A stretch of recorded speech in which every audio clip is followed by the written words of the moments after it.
Goodwin, in Dancing and Distraction Factory 1992, has identified that music videos have the following features. We decided to choose the grime genre for our production. Music videos demonstrate genre characteristics. We can see this with our use of costume. For our appreciation for the genre and our own personal research, we replicated branding clothing such as Nike and Adidas in our production. We also use hats and accessories such as watches to help portray our genre conventions. We took a lot of inspiration from fellow artist Rico Screes. When applying Goodwin's critical framework, our music video is conventional due to us having an amplified link between the visuals and lyrics. We've achieved this throughout with our artists lip-syncing, breaking the fourth wall.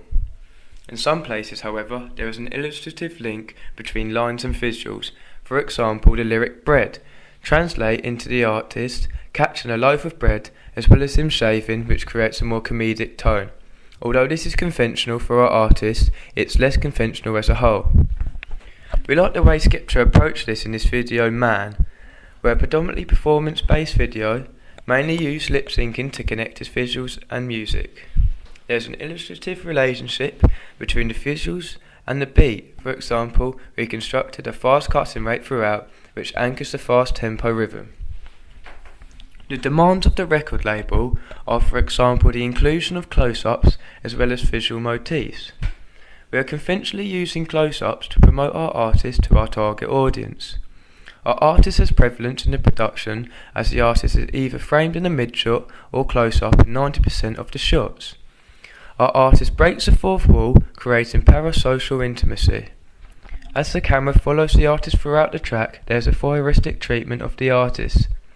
This is followed conventions of the genre as they featured in Nines, Can't Blame Me, and Gigs Talking the Hardest, both which are performance-based videos. A visual motif identified when looking at Jamie's song Integrity and song 96, where he was wearing an American snapback. We then decided to use the same style hat in our production. The campaign overall conforms to the conventions of the genre. Our genre was grime, arguably well distinguished from other genres, so it was relatively easy to follow the conventions. We researched into our artists' past digipacks as well as being influenced by fellow artists from the grime genre Nines. We found that both artists used the same structure and layout in the digipack. This was the artist's face always featured on the front cover with an abstract font, mainly following on from graffiti artists such as Futura 200, who is a well-established graffiti artist, which adds to the audience's overall understanding of the artist's style image. Most artists within the grime genre have come from poverty-driven areas, mostly within London.